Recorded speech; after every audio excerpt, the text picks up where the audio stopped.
He was the first black student at his school, and after what happened, everyone respected him.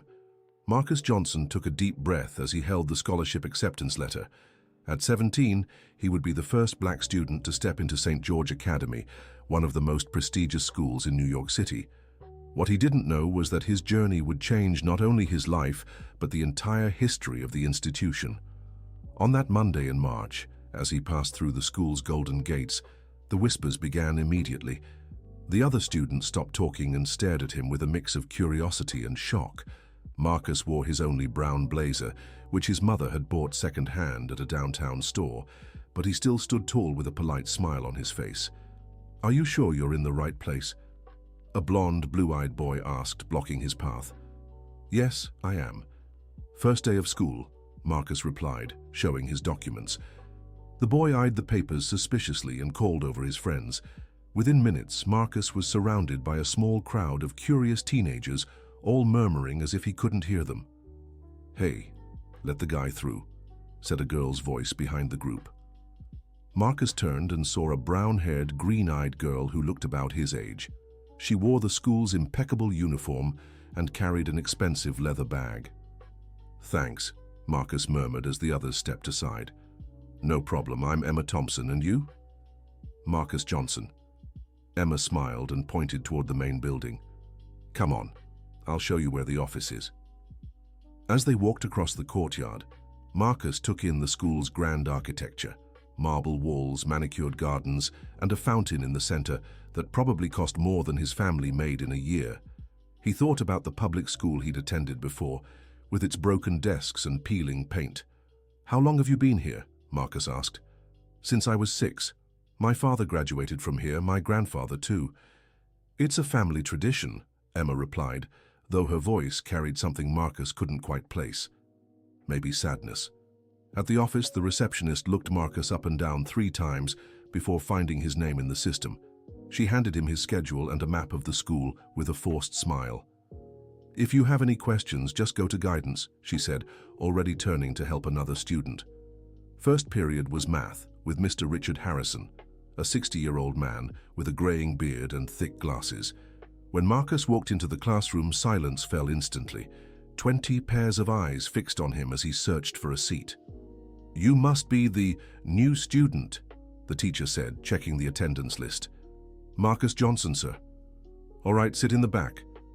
Marcus walked to the last row, feeling the weight of their stares. Next to him, a red-haired boy whispered to his friend, "Bet he doesn't last a month here." During the lesson, as the teacher explained quadratic equations, Marcus noticed a mistake on the board. He timidly raised his hand. "Sir, I think there's a small error in the calculation." Mr. Harrison stopped and stared at him for a few seconds. "Are you sure about that?" "Yes, sir, on the 3rd line the sign is positive, but it should be negative." A murmur spread through the room. Some students chuckled softly, waiting for Marcus to embarrass himself. The teacher checked the problem and realized the boy was right. "It's correct," he said, fixing the board without looking at Marcus. "Dear listener, if you're enjoying the story, don't forget to like and especially subscribe to the channel. It helps us a lot as we're just starting out. Now back to the story. At lunch, Marcus headed to the cafeteria with the few dollars he had in his pocket. "I just wanted to buy a juice, but when it was his turn, the cashier said the system was down." "I can't sell anything without processing it in the system," she explained, even though other students had made purchases just minutes before. Marcus left the cafeteria empty-handed and sat alone under a tree in the courtyard. He watched groups of friends chatting, laughing, and sharing expensive snacks. For the first time since he arrived, he felt a tightness in his chest. "Couldn't get anything?" a voice asked behind him. Marcus turned and saw a gray-haired woman wearing a school janitor's uniform. She must have been around 65 and was holding a broom. "The system was down," Marcus lied, not wanting to admit they might not have wanted to sell to him. "I see," the woman said, sitting beside him. "I'm Mrs. Jenkins. I've worked here for 40 years. You're the scholarship boy, aren't you?" Marcus nodded, surprised she knew. "News travels fast around here. Listen, sweetheart, I brought too much sandwich today. How about sharing with me?" "You don't have to, Mrs. Jenkins." "Of course I do. No one learns well on an empty stomach. She split her ham and cheese sandwich with Marcus, who ate gratefully. It was simple, but made with care. "Can I give you some advice?" Mrs. Jenkins asked. "Don't let anyone make you feel like you don't belong here. Your mind is your greatest weapon." That afternoon, Marcus had history class with Mrs. Patricia Wilson, an elegant woman in her early 40s. The topic was slavery in America. "Can anyone explain why Africans adapted well to slave labor?" she asked, completely ignoring Marcus's presence in the room. Marcus felt his stomach twist at the poorly worded question. Several classmates glanced at him, waiting for his reaction. He took a deep breath and raised his hand. "Mrs. Wilson, may I rephrase the question?" "Go ahead."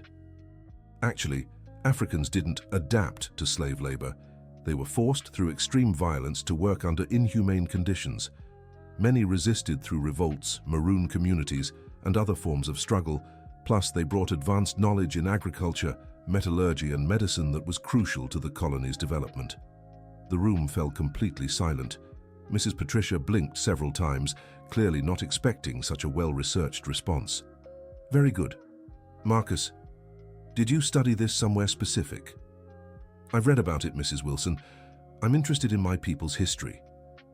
After class, a few students approached Marcus in the hallway. "How do you know all that?" a girl named Ashley asked.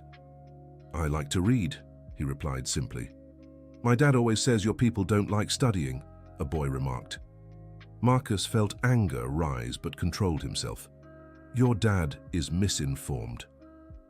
That week, Marcus realized each day brought a new challenge. In gym class, the coach said the basketball team spots were already filled, even though there were only 12 players on a team that could have 15. In the library, the librarian always found an excuse not to lend him the books he wanted. But Marcus didn't give up. He stayed late at school, studying in the library, even when the staff gave him dirty looks. He did all his assignments meticulously and always participated in class with thoughtful answers that impressed even the most reluctant teachers. One afternoon, as he studied alone in the courtyard, Emma walked up to him. "Mind if I sit?" "Sure." She settled beside him and stayed quiet for a few minutes, eyeing the book Marcus was reading. "Is that about quantum physics?" she asked, impressed. "Yeah, trying to get a better grasp for next week's test." "Were you always like this? So dedicated?" Marcus closed the book and looked at her. "My mother always said that education is the only thing no one can take away from us. She works as a cleaner to pay for my transportation here." Emma lowered her eyes. "My father owns 3 companies and never told me anything like that." "Every family is different," Marcus replied without judgment in his voice. "Can I ask you a personal question?" "Go ahead." "Isn't it hard being here? I mean, being the only—" "It is," Marcus admitted. "But it's not impossible.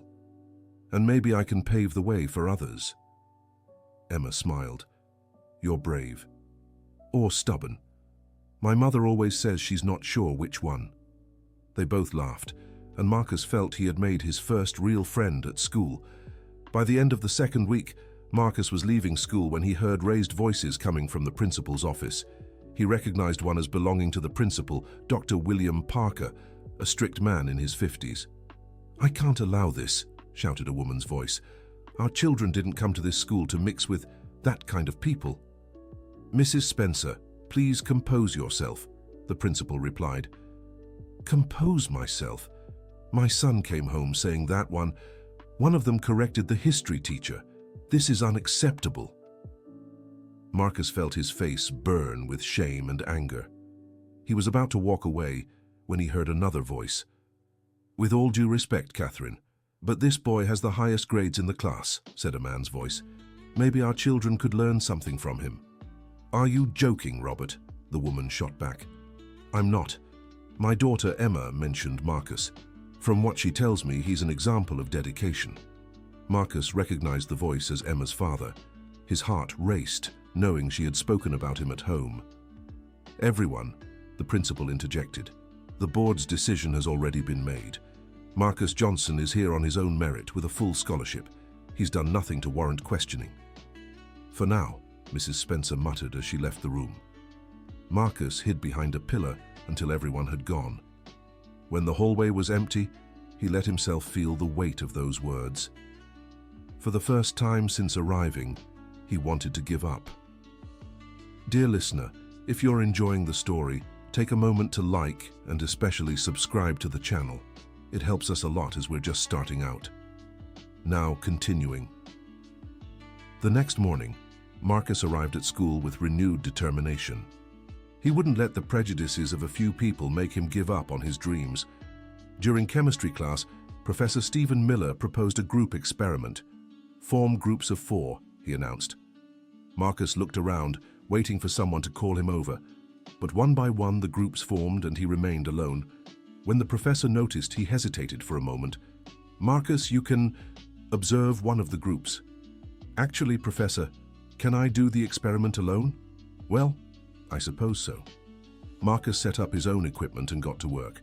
He had studied this chemical reaction in the library and had some ideas to improve the process. While the other groups followed the basic instructions, Marcus made small adjustments that resulted in a more efficient reaction. "How did you achieve this result?" the professor asked, examining Marcus's experiment. "I adjusted the concentration of the reagents and the temperature, Professor. I read in a scientific article that these changes could speed up the reaction." Professor Stephen was impressed. It was rare to find a student who went beyond what was taught in class. "Would you be interested in joining the Chemistry Olympiad?" he asked. "It would be an honor, Professor." After class, a few classmates approached Marcus. "How do you know so much about chemistry?" asked a boy named Brandon. "I study in my free time," Marcus replied. "Could you help me with next week's test?" asked a girl named Olivia. "I'm really struggling." Marcus hesitated. It was the first time a classmate had asked for his help with something academic. "Of course, we can meet at the library after class." Olivia smiled in relief.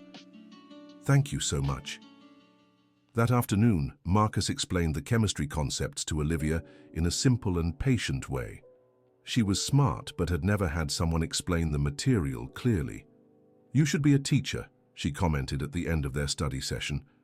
"I still don't know what I want to be," admitted Marcus, "but I like helping people learn." On the test the following week, Olivia got her best grade in chemistry. She told her other friends, who also started seeking Marcus out to study. Little by little, he became an informal tutor for the class. But not everyone was happy about this change. A group of boys, led by Tyler Spencer, the son of the woman who had complained to the administration, began bothering Marcus whenever they could. "Look, our private tutor is here," Tyler mocked as Marcus entered the classroom. "Leave him alone, Tyler," said Emma. "What, defending your little black boyfriend now, Emma?" The comment hit Marcus like a slap. He felt all conversations in the room stop and every eye turned toward him. His first instinct was to react, but he remembered his mother's advice about keeping a cool head. "I'm nobody's boyfriend," he said calmly, "and my skin color has nothing to do with this conversation." "Oh, it does," Tyler shot back. "You people always want to play the victim." Marcus took a deep breath. "I've never played the victim. I just want to study and have the same opportunity as everyone else here." "Opportunity? You're here for free while our parents pay a fortune. And I'm here because I earned the scholarship. I worked hard for this." The argument might have escalated, but the English teacher walked in at that moment. Tyler fell silent, but Marcus knew this was far from over. During recess, Marcus was drinking water at the fountain when someone accidentally bumped into him, soaking his shirt.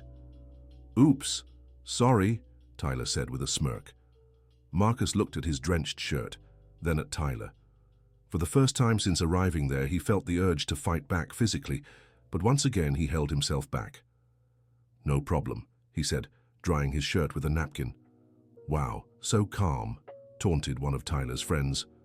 "Does he even have blood in his veins?" Marcus ignored them and went to his next class, but for the rest of the afternoon, he sat with a damp shirt, smelling the chlorine in the water. That night at home, Marcus told his mother about the incident. "Son, you have to stand up for yourself," said Denise Johnson, a strong 45-year-old woman who worked as a cleaner. "I did stand up for myself, Mom. I didn't react with violence." "That's avoiding the problem, not solving it. It's not avoiding, it's choosing the right battle. If I fight them, I'll get expelled, and they'll have won. Denise looked at her son with pride and worry. You're stronger than I was at your age. I learned from you. Just don't let them cross the line, okay? Marcus nodded, but deep down, he knew the line had been tested for weeks. The next day, Marcus arrived at school to find his locker vandalized with offensive words. He looked around, but no one seemed to have seen anything. Quietly, he wiped off the graffiti with the wet wipes he always carried in his backpack. Mrs. Jenkins appeared in the hallway at that moment. "Who did this?" she asked, watching Marcus clean the locker. "I don't know." "Are you going to report it?" Marcus hesitated. "I don't have proof." "But you suspect who did it." "Suspecting isn't the same as proving." Mrs. Jenkins shook her head, amazed by the boy's maturity. "You know you can trust me, right, if you need anything?" "Thank you, Mrs. Jenkins. You already do so much for me." During math class, Professor Richard announced an internal competition to represent the school at the State Math Olympiad. The test will be next week. Anyone who wants to participate must sign up with me by tomorrow. Marcus wrote the date in his planner. This was his chance to show what he was capable of. After class, Emma caught up with him in the hallway. "Are you signing up for the Olympiad?" "I am. What about you?" "I'm not as good at math as you." "You're smarter than you think." Emma smiled. "Thanks. Listen, I wanted to tell you something. I overheard my dad talking with other parents about you." Marcus felt his stomach tighten. "What did they say?" "Some are impressed with your grades, but others think you're getting special treatment from the teachers." "Special treatment?" Marcus almost laughed at the irony. "That's ridiculous." "I know, but they're saying the teachers might be afraid to give you low grades." Marcus shook his head. If only they knew how hard he had to work just to get the same recognition. "Thanks for telling me. Marcus, you know I don't think that way, right?" "I know. You're one of the few people here who treats me like a normal person." "You are normal. That's what they don't understand." In the week leading up to the Olympiad, Marcus studied harder than ever. He arrived early to use the library and stayed late to solve extra problems. Mrs. Jenkins always showed up with coffee or a sandwich for him. "You'll get sick if you don't eat properly," she'd say. "You don't have to worry about me, Mrs. Jenkins." "Of course I do. You're like a grandson to me." Marcus smiled. It was comforting to have at least one person at school who genuinely cared about him. On the day of the test, 15 students had signed up. Marcus arrived early and found Tyler and his friends laughing about something. "Look who's here," Tyler said loudly enough for Marcus to hear. "I bet $10 he can't even finish the test." "I bet he quits halfway through," one of his friends added. Marcus ignored them and walked into the testing room. Professor Richard handed out the questions, and Marcus began working. The problems were tough, but he was well prepared. 2 hours later, Marcus was the first to finish. He double-checked every answer before turning it in. When he stepped out, some classmates were still waiting outside. "You're done already?" Brandon asked, surprised. "Yeah." "How was it?" "Hard, but interesting." Tyler walked over with a smirk. "Finished fast because you gave up?" "Finished because I was done," Marcus replied calmly. "We'll see when the results come out." 3 days later, Professor Richard announced the winner during class. The champion of our internal Olympiad, who will represent our school at the state competition, is Marcus Johnson. A heavy silence fell over the room. Marcus felt a mix of relief and pride, but kept his composure. "Congratulations, Marcus," the professor said. "That's the highest score I've ever seen at this school." After class, some students genuinely congratulated him, but Tyler and his group left without a word. "Don't pay attention to them," said Olivia, one of the first to study with Marcus. "You earned this." "Thanks, Olivia." Emma approached with a bright smile. "I knew you could do it." "It's just the beginning. The hard part is next. You'll crush the state competition too." Marcus smiled, but inside, he knew the Olympiad results had made his situation at school even more delicate. He had proven he belonged there academically, but that only increased the resistance from those who didn't want to accept his presence. Dear listener, If you're enjoying the story, don't forget to like and especially subscribe to the channel. It helps us a lot as we're just starting out. Now continuing. The week after the competition, Marcus noticed a subtle shift in some teachers' behavior. The history teacher, who used to ignore him, now made a point to include him in discussions. The literature teacher asked for his opinion on classic texts, and Marcus always had something interesting to add. But this positive attention had an unintended consequence. During a geography group project, Marcus was paired with Tyler, Brandon, and two girls, Ashley and Madison. "Great. Now we'll have to carry the nerd," Tyler muttered when the groups were announced. "Actually," Ashley said, "it's better to have someone smart in the group. I want a good grade." "You're on his side now, Ashley." "I'm not on anyone's side. I just want to pass the class." The project was about sustainable development in America. Marcus suggested each person take a different aspect of the topic and then combine their work. "I can research renewable energy," Marcus offered. "Of course, take the hardest part to show off," Tyler grumbled. Marcus chose to ignore the comment and focused on the project. Over the next few days, each group member brought their research. When it was Marcus's turn to present, everyone was impressed by the depth and quality of his work. "Where did you get all this information?" Madison asked. "I looked through scientific articles, university websites, and some specialized books." "Wow, I just Googled mine," Brandon admitted. "That's okay, we can improve everyone's research before turning it in." Marcus spent the rest of the afternoon helping his classmates refine their sections. Even Tyler stayed quiet and listened to his suggestions. When they turned in the project, the teacher was so impressed she asked them to present it to the class as an example. "This is the kind of work we expect to see," she said. "Congratulations to the group." After the presentation, Brandon caught up with Marcus in the hallway. "Hey man, sorry for doubting you at first." "No problem. You really know your stuff. How do you know so much?" Marcus thought for a moment. "My mom always said knowledge is power, so I read a lot." "Your mom sounds really wise." "She is. She's the one who taught me never to give up on my dreams." That afternoon, Marcus was studying in the library when Principal Dr. William approached him. "Marcus, can I speak with you?" "Of course, sir." They walked to a private room inside the library. "I want to congratulate you on the math competition and the geography project. The teachers are very impressed." "Thank you, Principal. But I also want to talk about something else. I've heard about some incidents, problems with other students." Marcus hesitated. He didn't want to seem like he was complaining, but he couldn't lie either. "Nothing I can't handle, sir. Marcus, this school has zero tolerance for any kind of discrimination. If something is happening, you need to tell me." Some classmates make comments sometimes, but nothing too serious." Dr. William leaned forward. "What kind of comments?"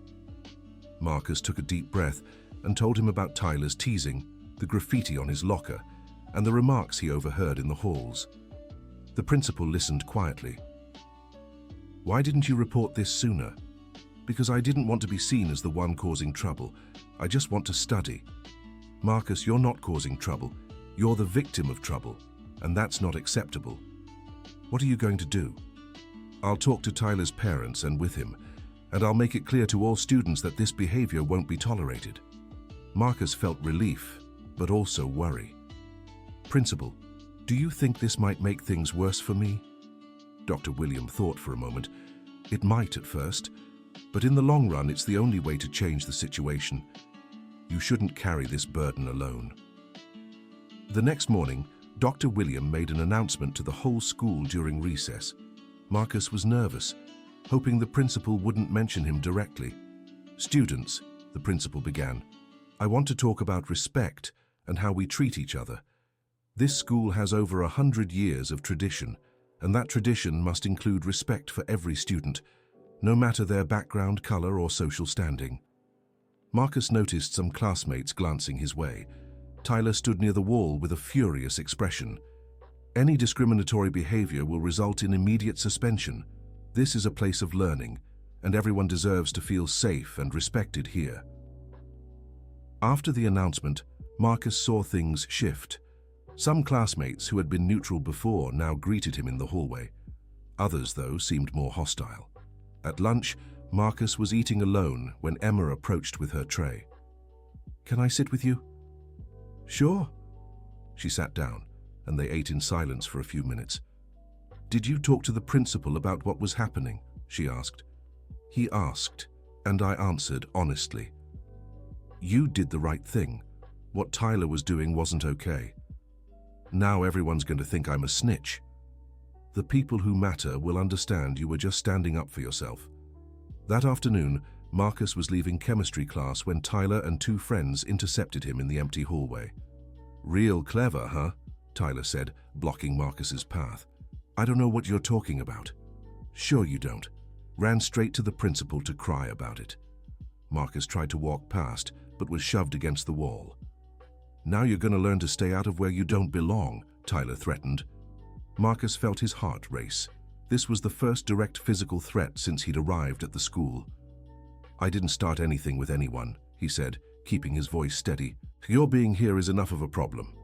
Before things could escalate, footsteps echoed down the hall. Mr. Stephen, the chemistry teacher, appeared around the corner. "What's going on here?" "Nothing, sir," Tyler said quickly, stepping back from Marcus. "Just talking." The teacher eyed the three boys suspiciously. "Tyler, aren't you supposed to be in detention right now?" "Oh, right. I was just heading there." The three walked away, but Tyler whispered to Marcus before leaving, "This isn't over." Mr. Stephen approached Marcus. "You okay?" "Yeah, I'm fine, sir." "If there's any trouble, come find me." Marcus nodded, but he knew reporting it again might only make things worse. He needed to find a way to handle this himself. That night at home, Marcus was studying for the state math competition when his mother noticed he seemed troubled. "What's wrong, son?" Marcus hesitated. He didn't want to worry her. She already worked so hard to keep him in school. "Just tired, Mom." "Marcus, I've known you since the day you were born. What's going on?" He sighed and told her about the confrontation with Tyler. Denise was furious. "Those boys are threatening you? I'm going to the school tomorrow to talk to the principal." "No, Mom, please, that'll just make it worse." "Worse how? You're being bullied." "I can handle myself. I just need a little more time for things to settle down." Denise looked at her son with concern. "Are you sure?" "I am. Trust me." The following week was the date of the state math competition. Marcus woke up early, reviewed some formulas, and headed to the test location, a university in downtown New York City. When he arrived on campus, he was impressed by the number of students. Over 300 young people from public and private schools across the state were there to compete. Marcus found his room and settled in. The test would last 4 hours and consisted of questions far more difficult than the internal competition at school. During the first 2 hours, Marcus worked intensely. Some questions were truly challenging, but he managed to solve most of them. With 1 hour left, he was reviewing his answers when he noticed a mistake in a question about spatial geometry. He quickly corrected the error and continued reviewing. By the end of the 4 hours, he felt confident he had done well. "How was it?" asked Professor Richard, who had accompanied Marcus to the university. "Hard, but I think I did okay. The results come out in 2 weeks. No matter what happens, I'm proud of you." Marcus smiled. It was nice to hear words of encouragement once in a while. Back at school on Monday, Marcus noticed a different atmosphere. Several classmates approached him to ask about the competition. Even some who had ignored him before showed interest. "It must have been really tough," Ashley commented. "It was, but it was fun too. It's good to test our limits." "Do you think you could win?" "I don't know. There were some really smart people there, but I did my best." During break, Marcus was drinking water when Mrs. Jenkins walked up to him. "So, champ, how'd it go at the university?" "It went well, Mrs. Jenkins. Now we just wait for the results." "I'm sure you did great. You're the most dedicated young man I've ever seen here." "You're exaggerating." "I'm not exaggerating at all. And listen, I want to tell you something. Yesterday, a student's father came to ask about you." Marcus felt a knot in his stomach. "What kind of questions?" "Good ones. He wanted to know if you were really as studious as his son said at home." "And what did you tell him?" "The truth, that you're an example for any young person, and that this school is better with you here." Marcus smiled, touched. "Thank you, Mrs. Jenkins." "You're welcome, dear. Keep being the amazing person you are." That afternoon, Marcus was organizing his books in his locker when he found a note someone had left there. His heart raced, fearing it might be another taunt, but when he read it, he was surprised. "Marcus, I want to apologize for how I acted. I was wrong. You've proven you deserve to be here. Good luck in the competition. Brandon." Marcus carefully tucked the note away. It was the first time someone had apologized for treating him poorly. Maybe things really were changing. 2 days later, during gym class, something happened that would change everything. The teacher organized a basketball game and divided the class into mixed teams. Marcus was finally picked to play. During the game, Marcus showed off his skills. He had always been good at sports, but had never had the chance to prove it at school. He made several impressive shots and delivered precise assists to his teammates. "Man, you're really good," Brandon exclaimed after receiving a perfect pass. "Why didn't anyone tell me you played like this?" the gym teacher asked. "No one asked," Marcus replied simply. After the game, several classmates approached Marcus with admiration.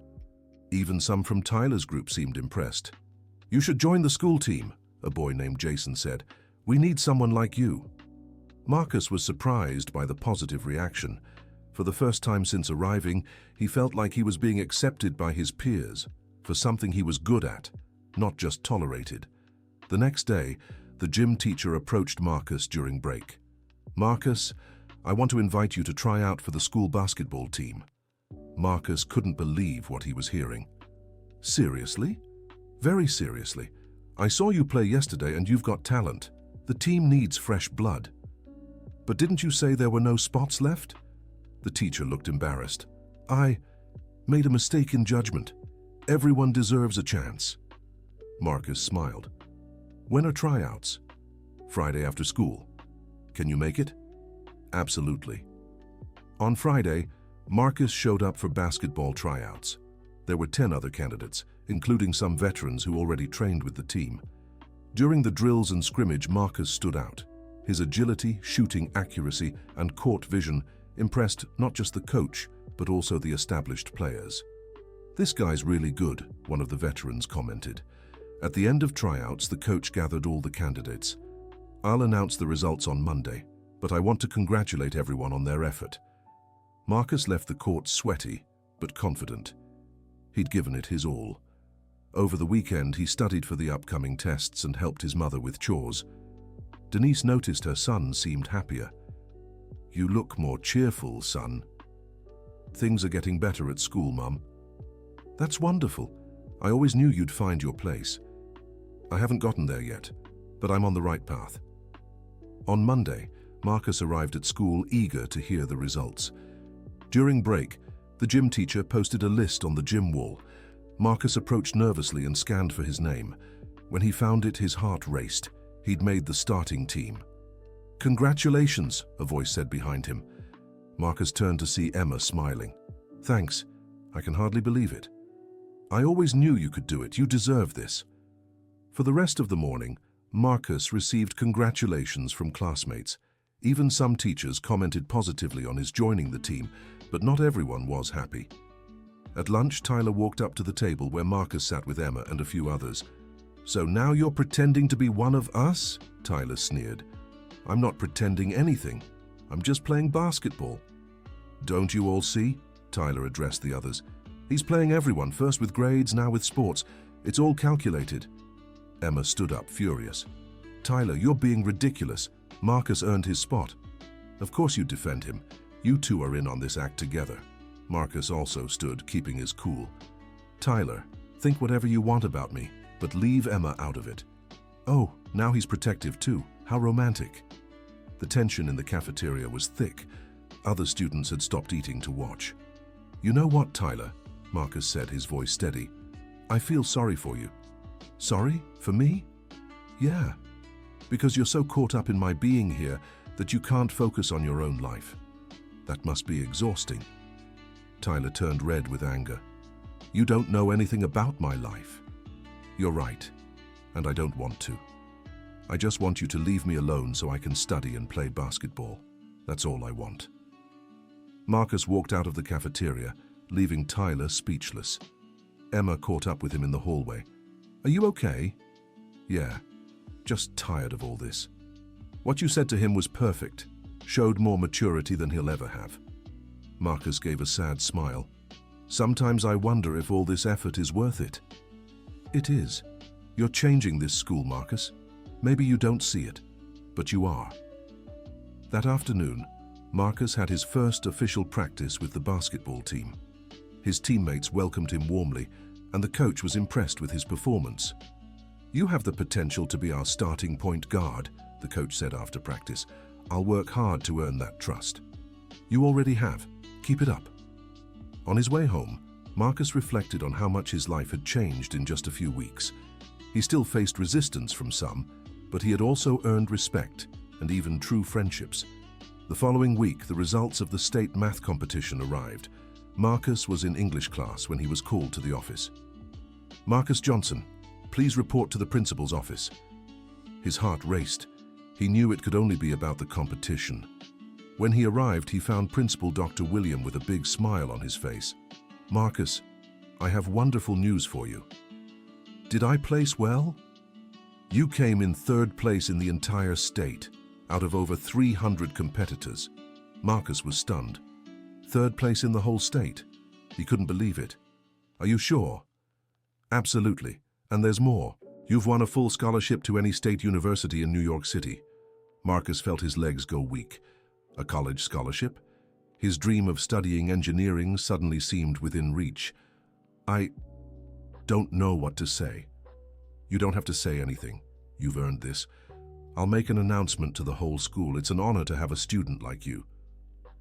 When Marcus left the office, he was still processing the news. Third place in the state, a college scholarship. It all felt like a dream. The news spread quickly through the school. During lunch, Marcus was surrounded by classmates eager to congratulate him. "Dude, third place in the state. That's amazing," exclaimed Brandon. "You're going to be famous," Ashley teased. "Now the whole school's going to want to be your friend," Olivia laughed.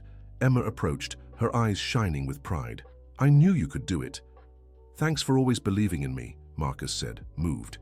Even some teachers came to congratulate him. Mr. Richard was especially proud. "Marcus, you've honored our school.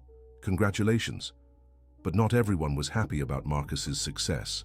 Tyler and his group watched from a distance with bitter expressions. "Now he's going to be even more unbearable," one of Tyler's friends muttered. "Let it go," Tyler replied. "Everyone will forget about it in a few weeks." During math class, Mr. Richard made sure to congratulate Marcus publicly. "I'd like everyone to know that our classmate Marcus placed third in the state math competition. It's an extraordinary achievement." The class applauded, and Marcus felt his face flush with shy satisfaction. That afternoon at basketball practice, Marcus was even more motivated. He played better than ever, making moves that surprised even the coach. "What did you eat today?" a teammate joked. "A dose of math success," Marcus laughed. On his way home, Marcus could hardly wait to share the news with his mother. When he arrived, Denise was preparing dinner. "Mom, sit down. I have something to tell you." "What is it, son?" "You're glowing."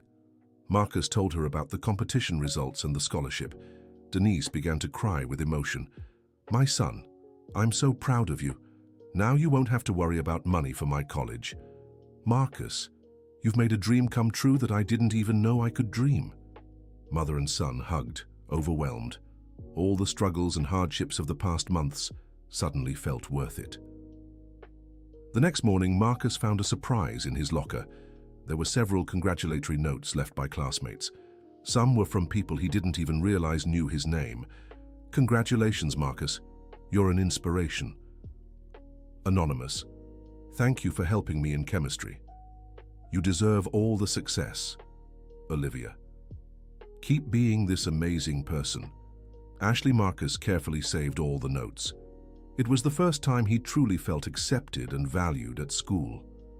During recess, Mrs. Jenkins approached him with tears in her eyes. "My dear, I'm so happy for you." "Thank you, Mrs. Jenkins. You always believed in me."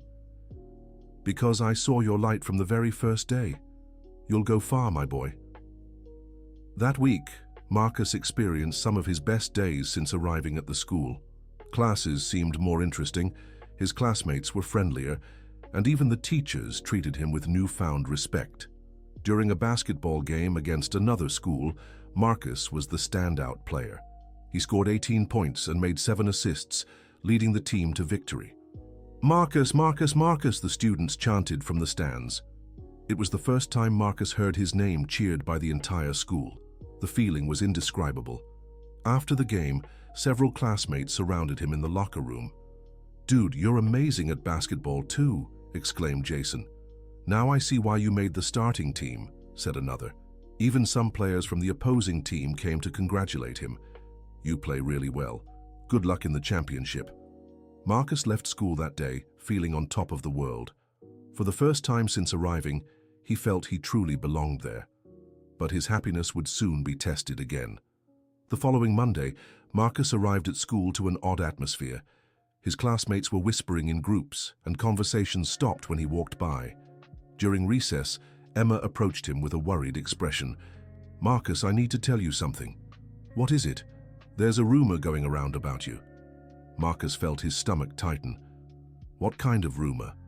"Some parents are saying you only passed the competition because the organizers wanted to promote diversity." Marcus was shocked. "What?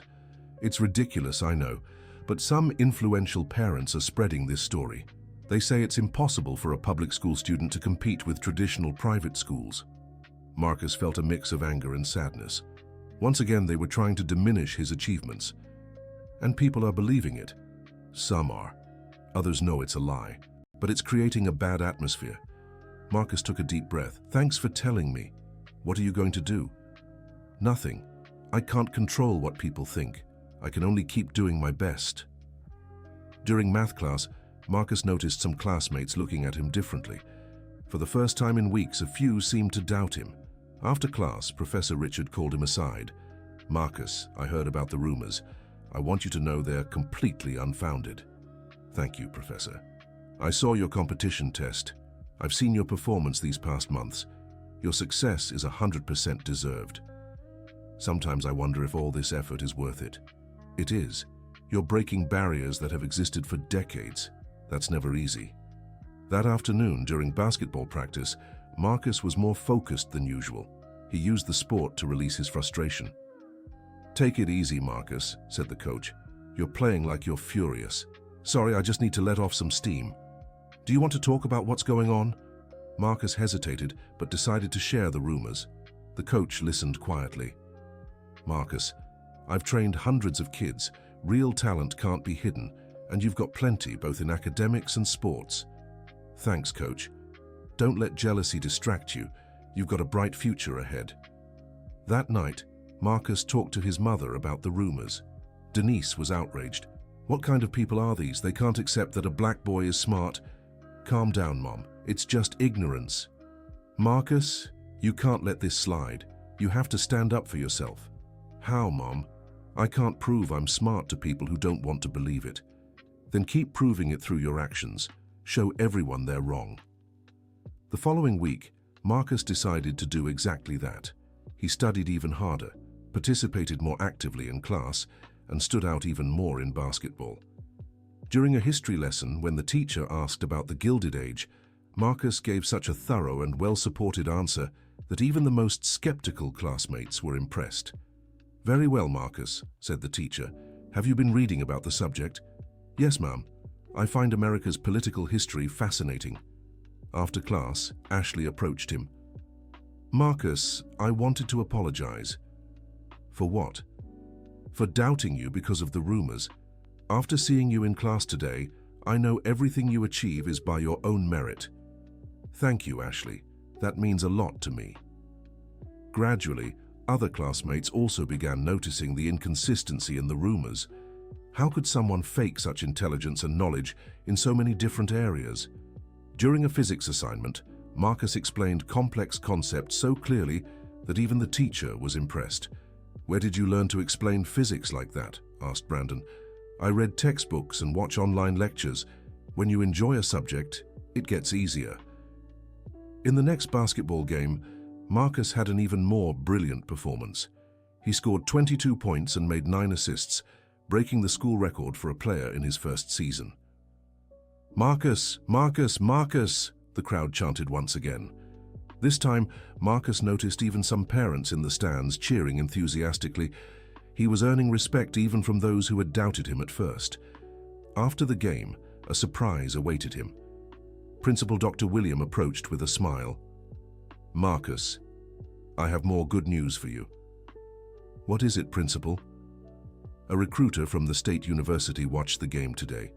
He wants to talk to you about a basketball scholarship on top of the academic one you already earned." Marcus couldn't believe it. "Really?" "Absolutely. You're turning heads with both your studies and your sports." That night, Marcus went home elated. He told his mother about the university's interest and how his situation at school was improving. "Son, I see you growing every day, not just physically but as a person.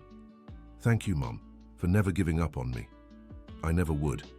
You're my pride." The next week, Marcus had a conversation that would change his perspective on everything. He was studying in the library when Tyler approached him. For the first time in months, the boy didn't seem hostile. "Can I sit?" Marcus looked surprised but nodded. "What do you want, Tyler?" "I want to apologize." Marcus almost couldn't believe his ears. "What?" "You heard me. I want to say sorry for everything I did to you." "Why now?" Tyler sighed. "Because I realized I was being an idiot. You never did anything wrong. I was just scared." "Scared of what?" "Scared you'd prove I wasn't as special as everyone always told me I was." Marcus studied Tyler's face. For the first time, he saw vulnerability there instead of arrogance. "Tyler, you don't have to be special to everyone. You just have to be yourself. Easy to say when you're as smart as you are. Intelligence isn't everything. You have other qualities." "Like what?" Marcus thought for a moment. "You're popular, you have charisma. You know how to lead when you want to. The problem is you were using those qualities against me instead of for something positive." Tyler was silent for a few minutes. "Do you forgive me?" "I forgave you a long time ago. Holding on to grudges only hurts the one holding them." "How can you be so mature?" "My mother taught me that forgiveness frees the one who forgives more than the one who is forgiven." "Your mother sounds like an amazing person." "She is. She's my inspiration." From that day on, Tyler completely changed his attitude. Not only did he stop bothering Marcus, but he began defending him when others made negative comments.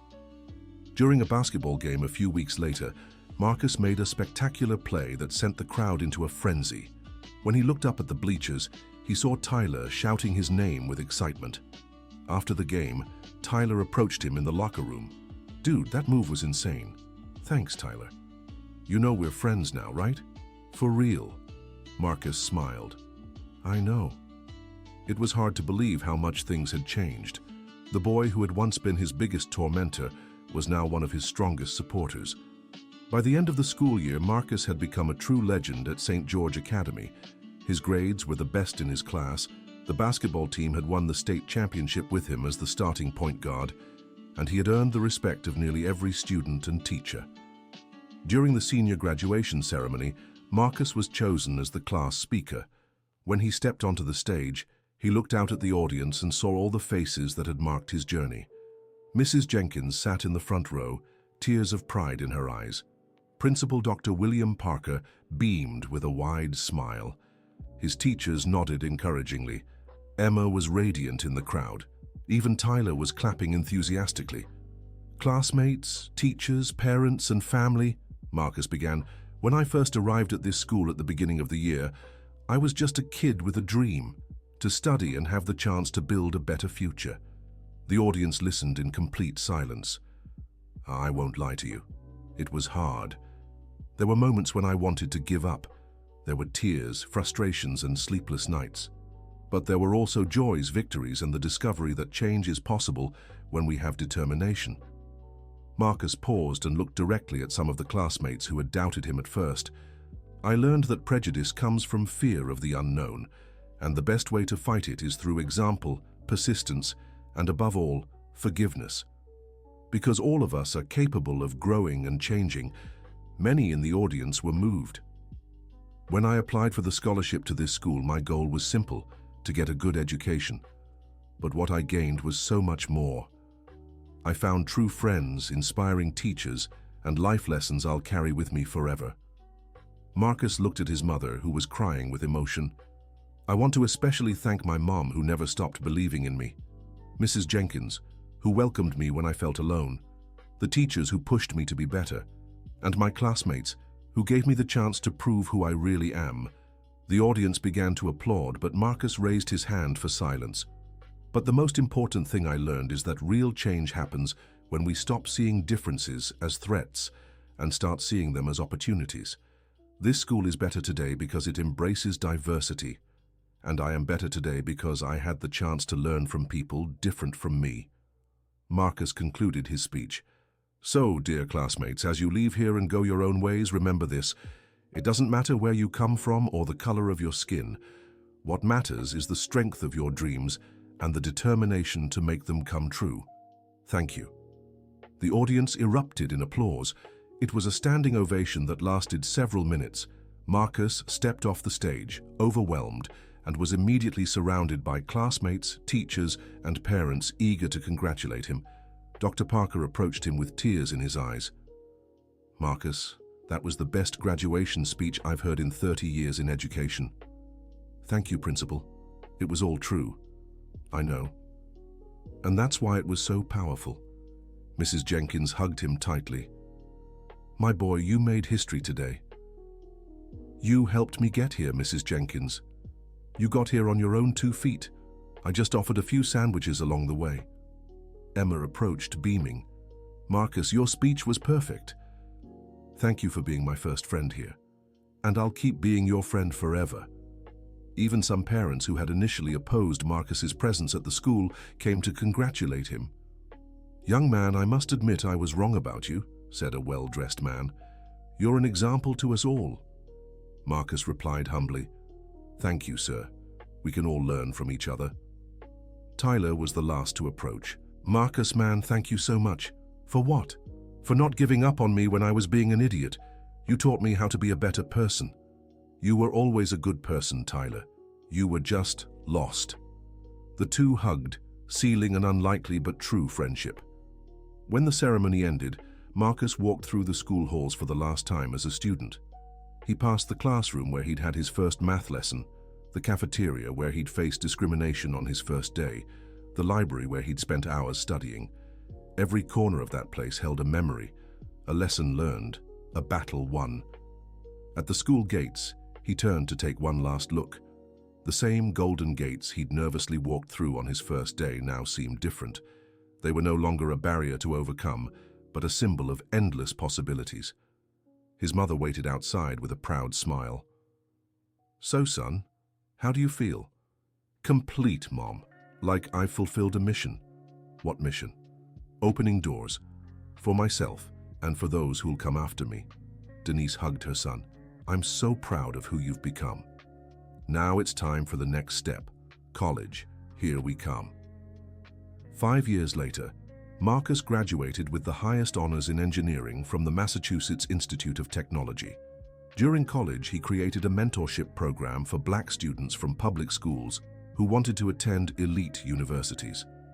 10 years later, he returned to St. George Academy, not as a student, but as a guest speaker. The school had completely changed. Now, students of all colors and backgrounds studied side by side. When Marcus stepped onto the auditorium stage, he saw Mrs. Jenkins in the front row. She was retired, but had insisted on attending. Students, Marcus began, 15 years ago, I sat in these same chairs as this school's first black student. Today I look at you and see a rainbow of possibilities. The audience listened intently. I want to tell you the story of a boy who had just one dream, to learn, and how that simple dream transformed not just his life, but an entire community. Marcus shared his journey from that difficult first day to his triumphant graduation. He spoke about the challenges, the victories, and above all, the transformative power of education and forgiveness. When he finished, a student raised their hand. "Mr. Marcus, what would you say to someone facing discrimination today?" Marcus smiled. "I'd say 3 things. First, never give up on your dreams. Second, use your pain as fuel to grow. And third, remember, you have the power to change the world, one person at a time." After the talk, Marcus was surrounded by students asking for advice and autographs.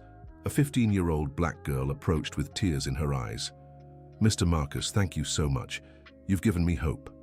"What's your name?" "Destiny."